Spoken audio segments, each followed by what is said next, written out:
जय हिंद फ्रेंड्स, मैं नयन प्रताप एक बार फिर से आप सभी को इस चैनल पर तहे दिल से स्वागत करता हूं। तो दोस्तों, जैसा कि आपको पता होगा हम क्या पढ़ रहे थे। हम पढ़ रहे थे भौतिकी, और भौतिकी में हमारा चैप्टर कौन सा था? तो भौतिकी में हमारा चैप्टर था विद्युत धारा। और ये भौतिकी हम वर्ग 10 के बच्चों के लिए पढ़ रहे थे, जिनका एग्जाम 2025 में होने वाला है। और ये आज हमारी कौन सी क्लास है? तो आज हमारी डे 11 है, अर्थात ये आज हमारी 11वीं क्लास है। अर्थात हम इस पर 10 क्लास जो है ऑलरेडी इस चैप्टर पर 10 क्लास ले चुके हैं। यदि आप उस वीडियो को नहीं देखे हैं तो चैनल के प्लेलिस्ट में जाएं और उस वीडियो को आप देखें और आप उसका अच्छा सा नोट्स तैयार करें, क्योंकि वो जो नोट्स है ना, वो नोट्स आपके एग्जाम के लिए बहुत ही ज्यादा बेनिफिशियल होगा। और मैं आपको बता दूं, यह यकीन दिलाना चाहता हूं कि जो भी चीज पढ़ रहे हैं हम, वो एग्जाम ओरिएंटेड तो है ही, साथ साथ में कॉम्पिटिटिव एग्जाम में भी वो बहुत ज्यादा मदद करेगा। आपको बता दें कि जितने भी सवाल हम करेंगे और जितने भी टॉपिक्स और कॉन्सेप्ट वगैरह जो हम पढ़ेंगे, वो सारी चीजें आपको ऑब्जेक्टिव सवाल में, अर्थात जो आपको फिजिक्स में, केमिस्ट्री में, बायोलॉजी में, इन तीनों को मिलाकर जो आपको 80 ऑब्जेक्टिव मिलेंगे, उन 80 ऑब्जेक्टिवों में से आपको हमारे पढ़ाए हुए में से इतना तो नहीं बोलेंगे कि पूरा मिल जाएगा, लेकिन 70 सवाल तो ऐसे ही मिल जाएंगे, इस बात की गारंटी देते हैं। ठीक है, तो चलिए समय को बिना गवाएं वीडियो को शुरू करते हैं।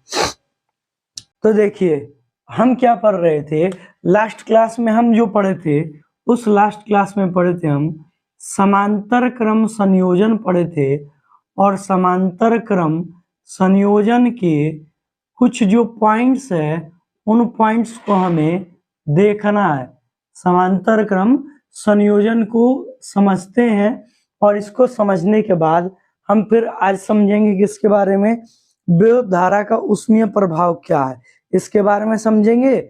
और ये थोड़ा मोड़ा समझेंगे इसके बारे में, फिर हम विद्युत शक्ति पढ़ेंगे।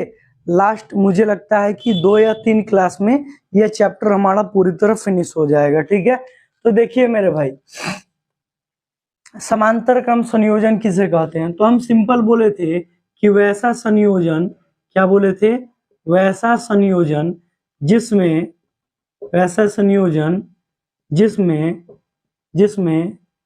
किसी चालक तार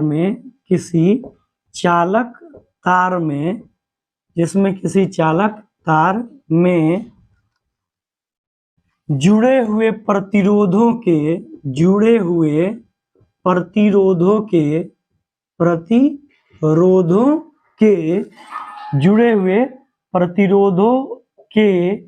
बीच विभवांतर का मान समान,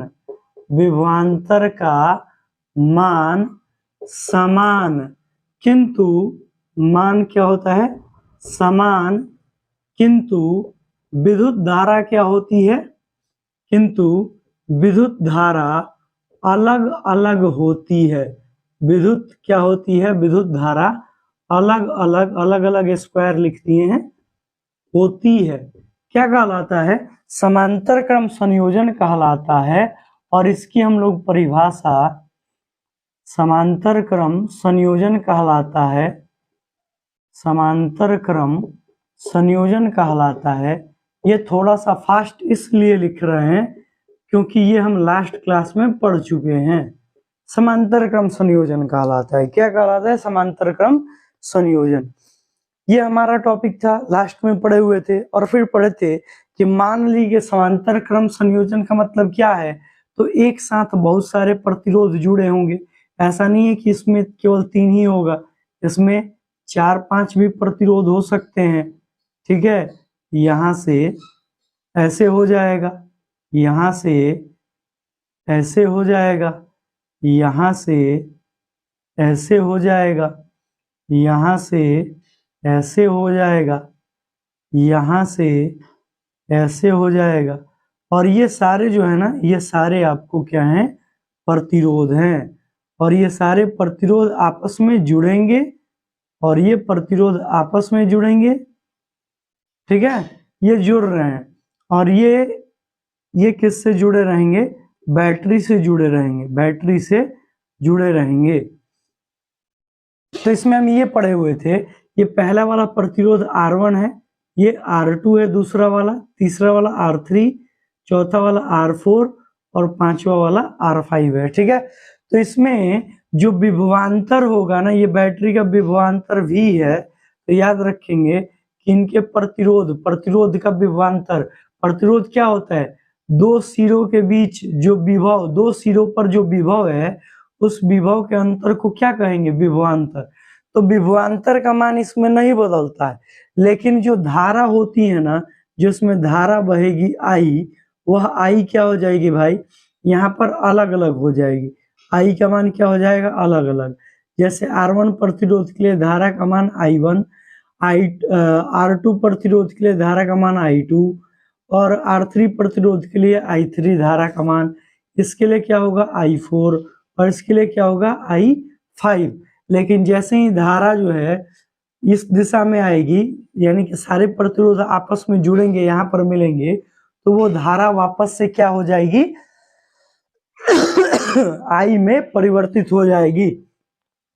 और इस आधार पर हम क्या फॉर्मूला निकाले थे, 1/RP का मतलब पैरेलल सीरीज में प्रतिरोध, यानी कि समांतर क्रम में प्रतिरोधकों का संयोजन बराबर 1/R1 plus 1/R2 plus 1/R3 और प्लस अगर 5 है ना तो 1/R4 और 1/5 लिख देंगे, R5 लिख देंगे, ठीक है, ये इतना लिखेंगे, क्लियर है।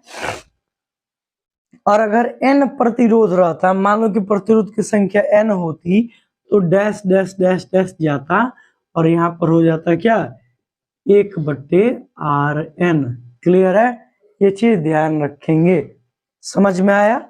अब देखिए मेरे भाई सुनिए सवाल कैसे देता है, इसका सवाल देता है कि 2 ओम तथा 4 ओम प्रतिरोधक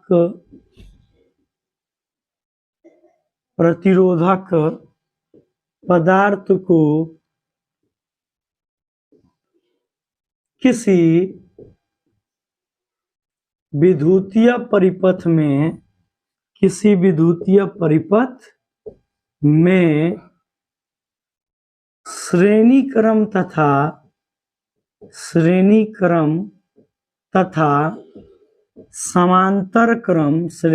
तथा समांतर क्रम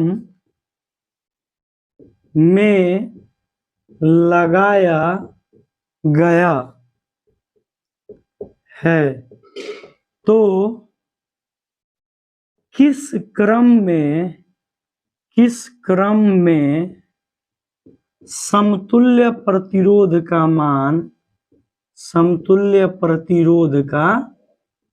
मान सर्वाधिक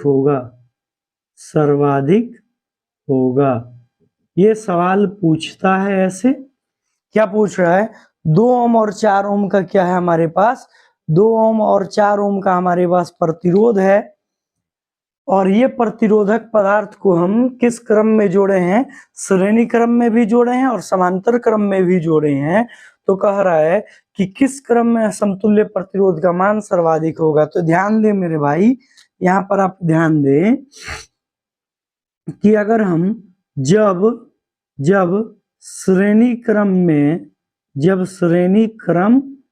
में जोड़ा जाता है तब RS, श्रेणी क्रम के लिए RS लिखते हैं, RS बराबर क्या हो जाएगा R1 plus R2। R1 R2 क्या है भाई, तो देखो R1 का मान है आपके पास कितना 2 ओम और R2 का मान कितना है मेरे भाई, R2 का मान है 4 ओम, कितना है 4 ओम। तो R1 R2 लिखेंगे, या RS बराबर क्या हो गया 2 ओम जोड़ 4 ओम, तो कितना आ गया, या RS का मान आ गया 6 ओम, कितना आ गया 6 ओम। और वही हम पैरेलल सीरीज में देखें तो 1/RP बराबर क्या हो गया 1/R1 प्लस 1/R2। तो यहाँ से क्या हो गया मेरे भाई 1/RP बराबर 1/2 ओम जोड़ 1/4 ओम। 2 और 4 का एलसीएम निकालेंगे, कितना हो गया 4 ओम। तो 2 दूना का कितना हुआ 4, तो 2 में ये 2 से 4 कई बार में कटेगा 2 बार में, तो 2 में 1 से गुना होगा तो 2 ओम इधर आ गया जोड़।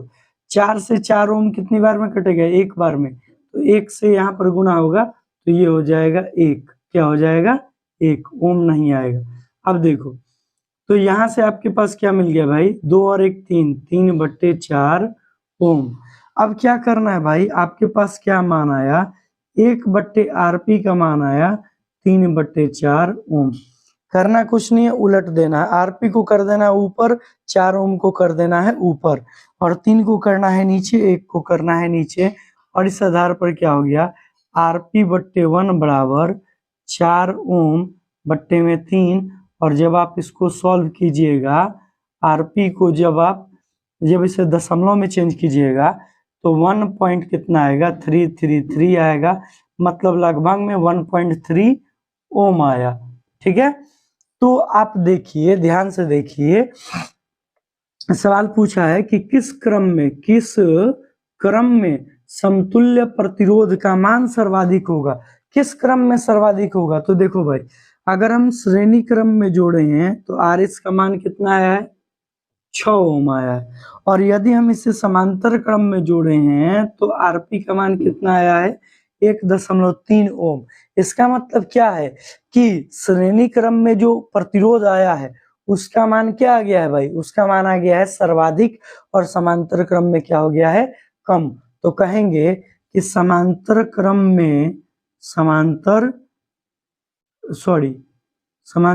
नहीं, हमसे अधिक पूछ रहा है ना, तो कहेंगे श्रेणी क्रम में जोड़ने पर समतुल्य प्रतिरोध का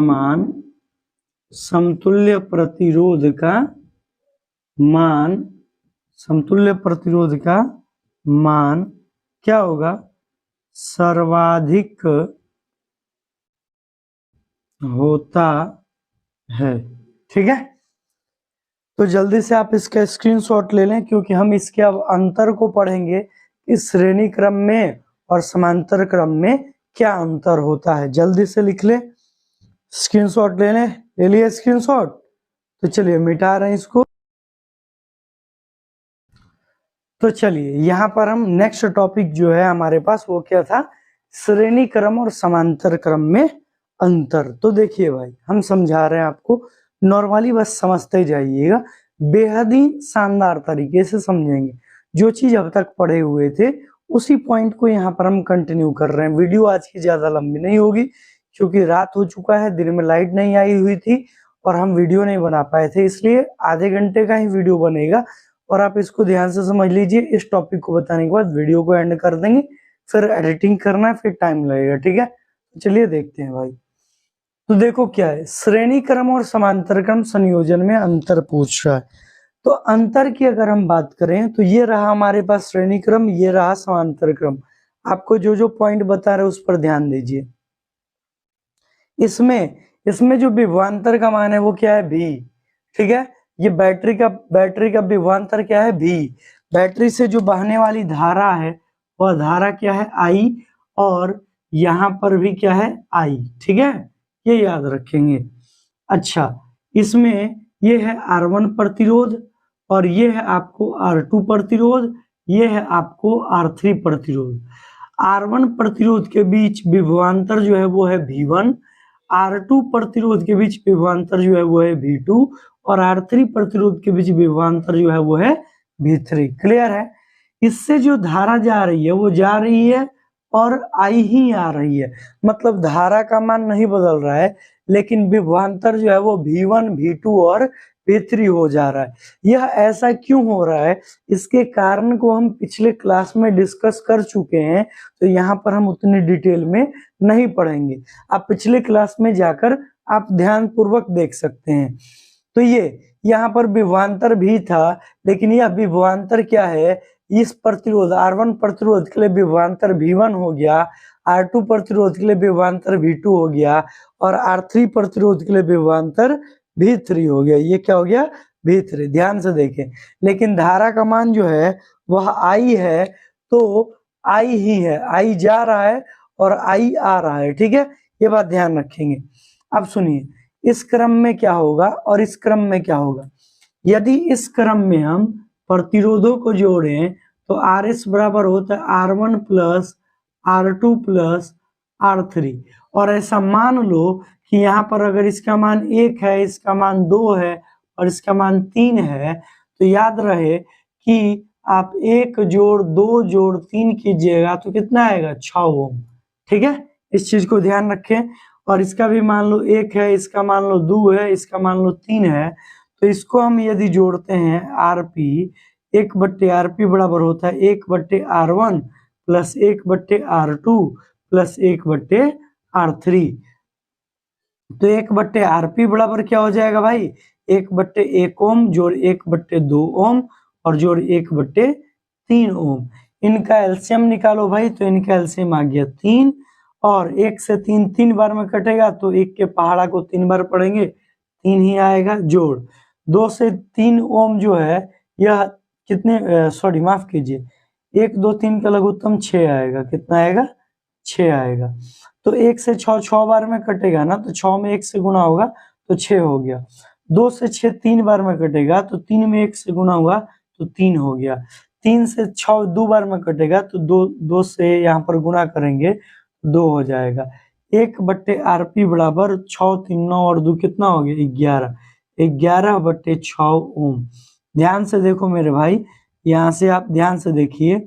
तो अब आपको क्या करना है, 1/RP बराबर है 11/6 ओम, और यदि हम इसको उलट दें RP को लेके चले जाएं ऊपर, अभी बताए थे, और 1 को लेके आ जाए नीचे, तो आपके पास 6 चला जाएगा ऊपर और 11 आ जाएगा नीचे, और 11/6 हुआ तो इसको आप लिखेंगे RP बराबर, दशमलव में मान आएगा 11 0.5, 11 5 55, 55 और फिर 5 60, 11 चौक 44, 0.54 ओम। इतना सारा पॉइंट है जो कि आपको समझ लेना है। थोड़ा सा वीडियो स्पीड है क्योंकि टाइम कम है, वीडियो अपलोड करना है और रेगुलर की जो एक्टिविटी है उसको मेंटेन करना है, इसलिए हम भाई थोड़ी सी वीडियो फास्ट बना रहे हैं। उम्मीद करते हैं कि आपको ये सारा कुछ समझ में आया होगा। ये कुछ नहीं है, ये जो है ये जब हम समांतर क्रम में प्रतिरोधों को जोड़ते हैं उसके लिए ये फॉर्मूला है। 1/RP बराबर मतलब पैरेलल कॉम्बिनेशन ऑफ रेजिस्टेंस, ठीक है, पैरेलल कॉम्बिनेशन ऑफ रेजिस्टेंस, और इसको क्या बोलेंगे, सीरीज कॉम्बिनेशन ऑफ रेजिस्टेंस, बराबर 1/R1 मतलब पहले वाला प्रतिरोध का व्युत्क्रम जोड़ 1/R2 मतलब दूसरे वाले प्रतिरोध का व्युत्क्रम, 1/R3 मतलब तीसरे वाले प्रतिरोधक का व्युत्क्रम, और इनको जोड़ दिए। जोड़ने के बाद बट्टा पर का जोड़ करने आपको आता है। R1 का मान 1 है, R2 का मान कितना है भाई, R2 का मान है आपके पास 2 ओम और R3 का मान है 3 ओम। देख लो ये 1 ओम 2 ओम 3 ओम, ठीक है। तो इसको जब हम जोड़े तो यहाँ पर 6 ओम एलसीएम आया, 1 से 6 6 बार में गया, 6 में 1 से गुना 6 हुआ, 2 से 6 3 बार में गया, 3 में 1 से गुना हुआ 3 आया, 3 से 6 2 बार में गया और 2 में 1 से गुना हुआ 2 आया। सबको जोड़े 6 3 9 और 9 2 11, 11/6 ओम आ गया, ठीक है। तो 1/RP बराबर 11/6 ओम आ गया। जब हम इसको उल्टेंगे RP को ले जाएंगे ऊपर तो 6 भी चला जाएगा ऊपर, तो 6 गया ऊपर, 11 आ गया नीचे, और RP गया ऊपर, 1 आ गया नीचे। जब आप 11 से 6 में भाग दीजिएगा ना तो इसका मान आएगा 0.54 ओम, ठीक है, ये मान आ गया। अब सुनो, समझना है, जो यहाँ पर विभवांतर भी है बैटरी का, और यहाँ से जो धारा जा रही है वो I है, और यहाँ पर अलग अलग प्रतिरोध R1 है, R2 है, R3 है, और याद रखेंगे कि इनके सिरों के बीच जो विभवांतर है उसका मान क्या है, V है। वो क्या है आपके पास, ये V है। ये V जो है इस प्रतिरोध के लिए, इस प्रतिरोध के लिए, इस प्रतिरोध के लिए नहीं बदल रहा है, याद रखेंगे। लेकिन धारा जो है वह I1 हो जा रही है, I2 हो जा रही है, I3 हो जा रही, और फिर वापस से जब इधर आएगी तो वह I1 I2 और जो I3 है वह मिलकर फिर से क्या बना देगा, वो फिर से बना देगा I, वो फिर से क्या बना देगा I। क्लियर है, इतना आपको समझ में आ रहा होगा। अब सुनिए, आपको क्या देखना है कि इसमें धारा का मान अलग अलग हो जा रहा है, विभवांतर समान, और इसमें क्या हो रहा है, इसमें धारा सेम है लेकिन विभवांतर V1 है, V2 है, V3 है। ये दिख रहा है ना V1, ये दिख रहा है ना V2, ये दिख रहा है ना V3, विभवांतर बदल जा रहा है, यही है। अच्छा, और अगले कॉन्सेप्ट को देखें तो यहाँ पर एक का मान था R1 का मान था 1, इसका 2 और इसका 3, तो इनको जब हम जोड़े, इन सबका समतुल्य प्रतिरोध निकाले RS, तो वो कितना आया 6 ओम, मतलब इससे ज्यादा आया, इससे भी ज्यादा आया, इससे भी ज्यादा आया ना ये। अच्छा, लेकिन इसमें आ जाओ, इसमें जब इनको समांतर क्रम में जोड़े तो इसका प्रतिरोध आया 0.54। 0.54 जो है यह 1 से भी कम है, 0.54 जो है वो 2 से भी कम है, और 0.54 जो है वो 3 से भी कम है। यानी कि इसमें समतुल्य प्रतिरोध जो आया वो इन सभी अलग अलग प्रतिरोधों के मान से कम आया, ठीक है। और धारा का मान अलग अलग बह रहा है, विभवांतर है अलग अलग। चलिए अब यहाँ पर इसमें अंतर को समझते हैं। देखिए क्या कर रहा है कि इसमें बहने वाली धारा का मान सभी प्रतिरोधक में एक समान होता है।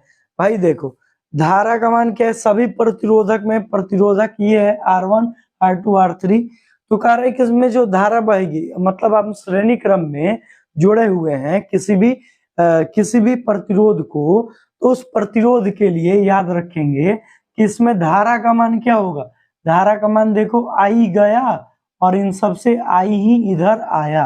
क्लियर है, ये धारा का मान I ही जाएगा और I ही आएगा, तो धारा सेम होगी। अच्छा, इसमें देखो, इसमें बहने वाली धारा का मान अलग अलग प्रतिरोध के लिए अलग अलग होता है, बिल्कुल है। ये अलग प्रतिरोध है R1, तो इसके लिए धारा है I1, अलग प्रतिरोध है R2 तो धारा है I2, अलग प्रतिरोध है R3 तो धारा है I3। तो ये धारा का मान अलग अलग प्रतिरोध के लिए क्या है, अलग अलग होता है। तो ये वो कॉन्सेप्ट समझ गए। दूसरे वाले कॉन्सेप्ट पर आ जाओ, तो दूसरा कह रहा है मेरे भाई कि इसमें जुड़े प्रतिरोधक के सिरों के बीच विभवांतर का मान अलग अलग होता है। जी हाँ, बिल्कुल होता है। R1 प्रतिरोध के लिए विभवांतर V1 है, R2 प्रतिरोध के लिए विभवांतर V2 है, R3 प्रतिरोध के लिए विभवांतर V3 है। और ये V1 V2 V3 क्यों आया, कैसे आया, इन सब के बारे में हम बता चुके हैं लास्ट वीडियो में। प्रीवियस वीडियो को जाकर देखें आप, 100% आपको समझ में आएगा, ये हमारी गारंटी है। अब सुनो क्या है, विभवांतर अलग अलग है। जी बिल्कुल, इसमें जुड़े सभी प्रतिरोधक के सिरों के बीच विभवांतर का मान अलग अलग होता है। लेकिन इसमें आ जाओ, इसमें जुड़े प्रतिरोधक के सिरों के बीच विभवांतर का मान क्या होता है, समान होता है। विभवांतर जो होता है वो क्या होता है, समान होता है। तो देख लो, ये लिखे हैं R1 प्रतिरोध के लिए विभवांतर भी है, R2 प्रतिरोध के लिए भी विभवांतर भी है, और R3 प्रतिरोध के लिए भी विभवांतर भी ही है। यानी कि इसमें विभवांतर का मान क्या है, समान है, इसमें विभवांतर अलग अलग है। और इसमें धारा समान है तो इसमें धारा अलग अलग है, यही रिलेशन है।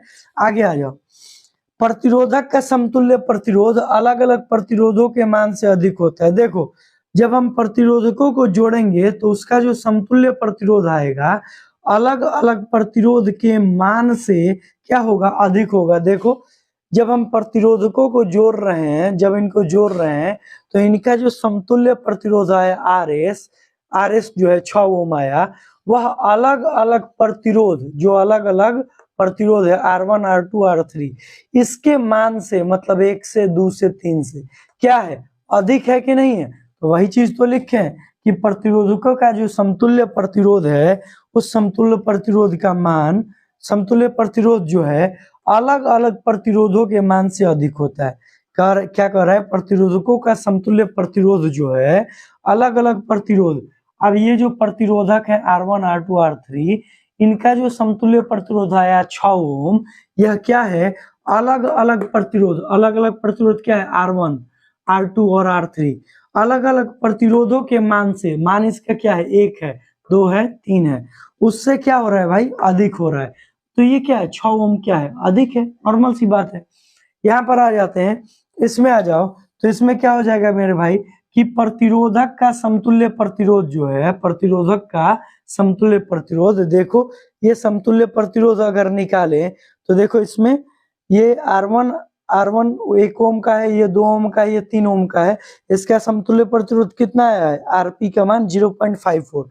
तो देखो प्रतिरोधक का समतुल्य प्रतिरोध अलग अलग प्रतिरोधक के मान से कम होता है। तो देख लो 0.54 जो है वो क्या है, 1 से कम है, 0.54 जो है वो 2 से कम है, ये 0.54 जो है ये 3 से कम है। तो क्या है, इसमें जब जोड़े हैं तो अलग अलग, इसमें जो समतुल्य प्रतिरोध आया है इसका मान अलग अलग प्रतिरोधक R1 R2 R3 अलग अलग प्रतिरोधक है, उसके मान से 1 2 3 से क्या है, कम है। कौन है कम, समतुल्य प्रतिरोध का मान। ठीक है, आगे आ जाओ। समतुल्य प्रतिरोध का मान प्रतिरोधकों के योग के बराबर होता है। इसका जो सम प्रतिरोध आया है वह प्रतिरोधक को जोड़ दिए, तो 1 3, ये 1 2 था, 3 था, जोड़ दिए 6 ओम हो गया। क्लियर है। अच्छा, इसमें जो समतुल्य प्रतिरोध है उसका मान, ये अलग अलग जो प्रतिरोध हैं, ये व्युत्क्रम मतलब उल्टा, तो 1/1 1/2 1/3 इनके योग के बराबर है। तो देखो समतुल्य प्रतिरोध का मान प्रतिरोधकों के व्युत्क्रमों के योग के बराबर होता है। व्युत्क्रम का योग करना है, मतलब उल्टा करके बटा पर का जोड़ कर लेना है। ठीक है, तो ये मिल जाएगा। अच्छा, अब देखना, ये लास्ट पॉइंट इंपॉर्टेंट है। एक प्रतिरोधक को हटा दें भाई, यहाँ पर अगर हम किसी एक प्रतिरोधक को हटा दिए तो बताइए कि क्या इससे धारा बहेगी, धारा जाएगा, नहीं जाएगा, परिपथ भंग हो गया, मतलब धारा का प्रवाह यहीं पर खत्म हो गया, धारा का फ्लो टूट गया। तो यहाँ से क्या हो गया कि एक प्रतिरोधक को हटा देने पर धारा का प्रवाह रुक जाता है, लेकिन इसमें ऐसा नहीं है। यदि आप इसको हटा भी देंगे तो वो धारा इसमें से बहेगी, इसमें से बहेगी ना। तो इसमें क्या है कि एक प्रतिरोधक को हटा देने पर भी धारा का प्रवाह नहीं रुकता है। उम्मीद करते हैं इतना सारा कुछ समझ में आया है। जल्दी से आप इसका स्क्रीनशॉट ले सकते हैं, ले लीजिए स्क्रीनशॉट, जल्दी ले लिए स्क्रीनशॉट, ले लिए। चलिए, तो आज सेशन को समाप्त है। इसका वीडियो ज्यादा लंबा नहीं बना पाए, दिन में इलेक्ट्रिसिटी नहीं थी और रात के समय में बना रहे हैं, और फिर अभी एडिटिंग करके अपलोड भी कर रहे हैं। और इतना ही से एडिटिंग करके अपलोड करने से हमें अपने चैनल पे अपलोड करके लाइव करना है, तो 8 बजे लाइव करना होता है, और अभी वीडियो बना रहे 6 साढ़े 6 में हो रहा है अभी। तो जल्दी से बनाए और कम ही देर का बनाए। तो चलिए, इसी के साथ सेशन को समाप्त कर रहे हैं। वीडियो अच्छा लगा है तो आप इस वीडियो को लाइक कर सकते हैं। पढ़ाना समझ में आया है आपको, पढ़ाने पर तो आप कमेंट कर सकते हैं, और यदि आप इस चैनल पर तो सब्सक्राइब कर सकते हैं और बता सकते हैं। आइकन को जरूर प्रेस करिएगा। चलिए।